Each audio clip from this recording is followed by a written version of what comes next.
Hello, hello, hello. Mr. Parsons here. Going to do a assignment. Show you how it's done. This video we're doing radical expressions. How to simplify radical expressions. From our book, it's lesson 7.4. And here we go. Let's do this thing. By the way, I'm going to split the screen here. Boop. There we go. That way, I can write with my little pad here. I fixed it from last semester. Last semester I had some problems where, see that thing on the screen there? I had some problems where clicking the pen, it's got these little buttons on it, I kept clicking them on accident. I finally figured out where to get the software so that it wouldn't mess with that. And I could even do undo and redo. How fancy is that? Forward and back. Look at that. It moves the web page along. Unbelievable.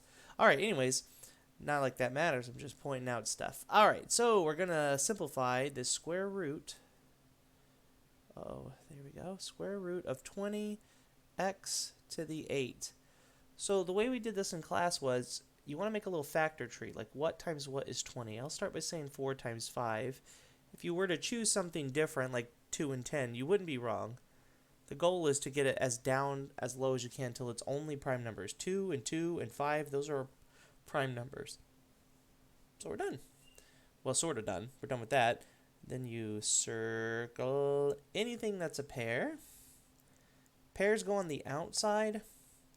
Things that go unpaired stay inside of a root. So the answer contains a 2 on the outside and a 5 on the inside. There's x's as well. We're going to deal with those. Now, you can't really make a tree. Instead, what I like to do is when there's that many letters, just write it out. Now, there's a quicker way to do this, which I will mention. But I want to circle each pair. 1, 2, 3, 4 pairs. So the way I do that is I'm supposed to write x 4 times on the outside. But instead of writing x times x times x times x, wait, did I say enough times? I don't know. I write x to the 4th.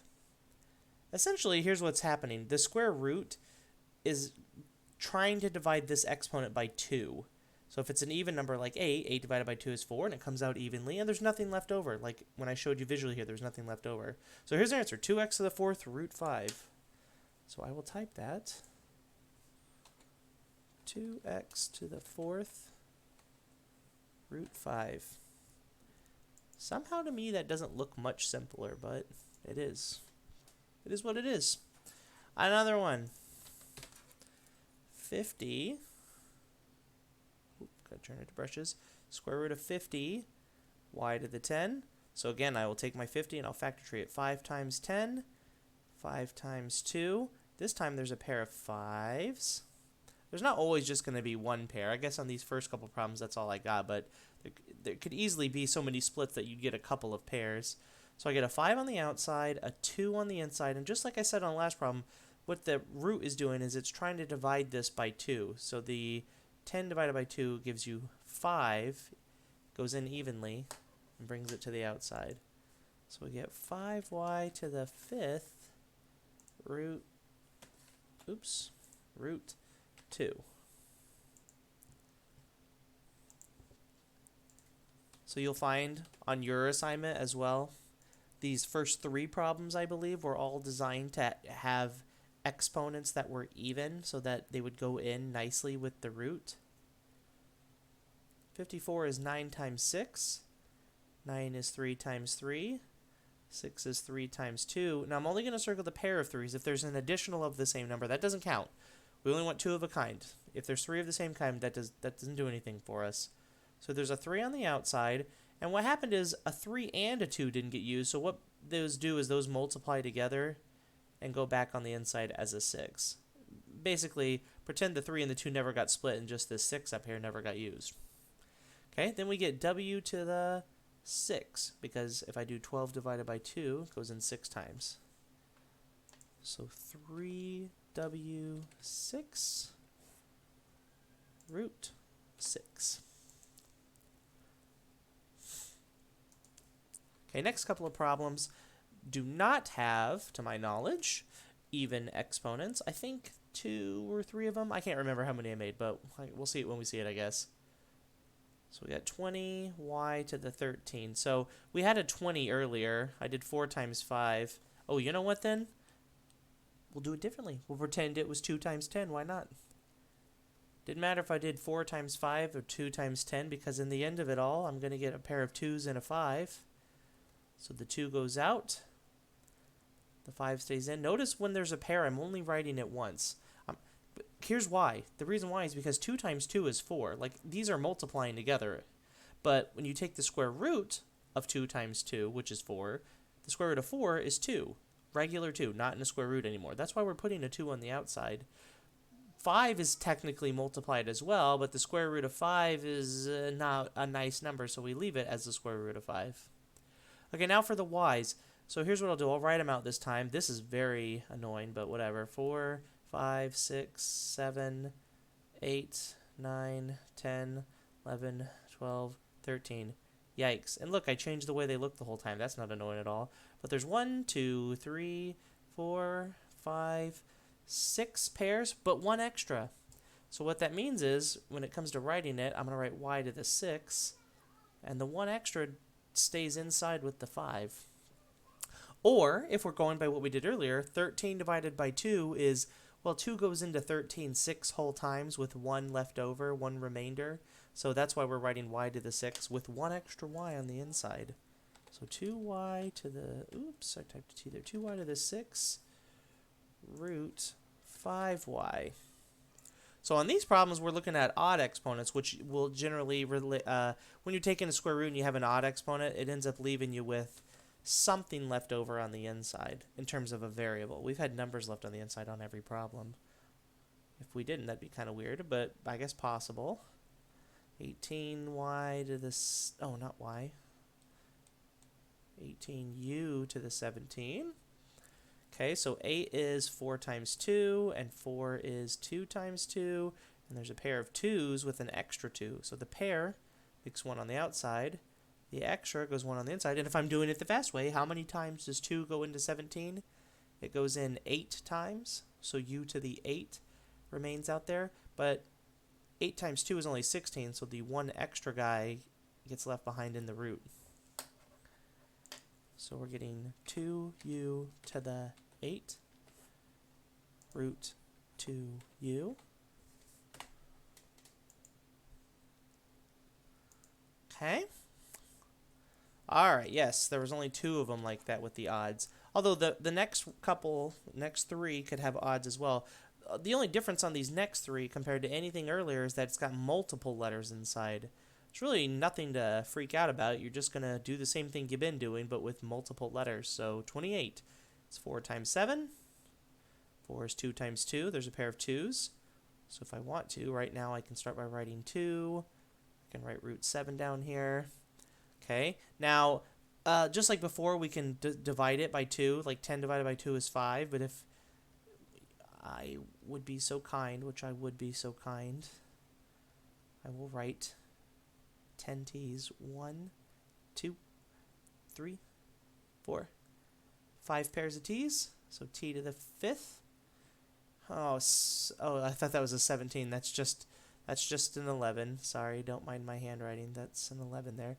So I'd write 1, 2, 3, 4, 5, 6, 7, 8, 9, 10, 11. Totally. 1, 2, 3, 4, 5. W to the 5. And 1 extra W on the inside. Okay, do you need to go through all that trouble? Absolutely not. If you just look at the picture and say, okay, 10 divided by 2 is 5, so t to the 5. W divided by 2 is 5 with 1 remainder. Okay, that would have been so much easier, but I'm just showing you the full thing here. So my final answer is 2. T to the 5th, W to the 5th, the square root of 7W. There we go. So I'm right in there. Oh my gosh, my desk is coming apart. There's like a action cam. There's like duct tape here that's like coming off, and I've been sliding my elbow over it, so now my arm's covered in electrical tape. Oh man. Lame. Alright, next problem. Gotta watch my elbow. I'm gonna have to wash it afterward anyways. Who cares? Just go for it. Alright. We got the square root 8 T7 W8. We'll try this one faster. 8, 2 times 4. 4, 2 times 2. There's a pair of 2's. So I get a 2 on the outside from the pair. Leftover 2 on the inside. Remember, don't use the numbers that you split. Like this 4 here does not need to be part of the answer. I had split it into 2, too. So it was done for. I didn't need any more. So then we got t to the 7, which t divided by 2... Well, 7 divided by 2 is... Yes! You're going to be on the screen. Come here. Look at this. Wow! Okay, off you go. I got to do math now. Okay, you get some paper. Alright, so we get t to the 3 because 7 divided by 2 is 3, but with one remainder. So we get a t on the inside. W to the 8th is 8 divided by 2, which is 4. And there's no remainder, so that's done. And that's it. That's all we had to do. So we get 2 t3 w4 root 2t. Okay, one more. I will do this one uninterrupted and no slow. All regular speed. 50. Oh, I gotta be careful with S. Mine looks like a 5. Okay, so for 50, here I'll make it 25 times 2, and I'll make 25 5 times 5. There's a pair of 5s. So those will create a single 5 outside, 2 on the inside. S to the 12, well, 12 divided by 2 is 6. So I get S to the 6, no remainder. T divided by 3, 2 goes into 3 once, so I only get a single T on the outside. And then there is a remainder on that one as well, so a single T on the inside. Now, it's not always going to be the case where you get one thing with a remainder and one thing without a remainder. I think that's just how Alex ended up having it be, which is kind of unfortunate. I would have liked to see more variety there, but it is what it is. The key thing is, do you know how to take the main thing, and we're going to use this more this year, is can you take the number part and split it and remove it? That's important. That's what I care, because we're going to be doing more of that. I also want to make sure you can do the variables too, because let me be honest, it's going to be on some kind of standardized test in the future. You know, I want to make sure you know how to do those things. But we're going to be using more of the number stuff additionally in the future. So master it all right now, but let's not forget any of it, because I want that number stuff strong too. Well, look at that, 100%. Let's go over the report real quick. So recapping my assignment versus what your assignment looks like. The first 3 problems were all a number on the inside and a variable on the inside, but the variable on the inside had an even exponent, meaning that when we took it out, there wasn't any leftovers to go inside the root. But the numbers tended to have leftovers. Then we had 2 problems that had odd exponents on the inside, so we took the numbers and split them, and also, as we did the odd exponents, that ended up usually having 1 on the inside. Usually, I don't know why I'm saying usually, it was always. And then on 6, 7, and 8, the 3 problems were pretty much the same thing. It had a mix of even and odd exponents, but because there was multiple letters, we just had to look at each letter and treat it like it was its own thing, you know what I mean? Whoa, it took me 3 hours to do that. That's not true. How long did it take? That was only 13 minutes. Okay, hopefully yours only take 13 minutes. Hopefully you're already done. If you're watching this, I hope it helps you get done. And you use it and help yourself master it, and there you go. All right, I'm out of here. We'll see you on the next video, where I will probably be doing 7.5 for sure. No, look at all these zeros. Okay, it's not like I've been doing all these assignments, but all right. I'll see you guys on the next video, okay? Thank you.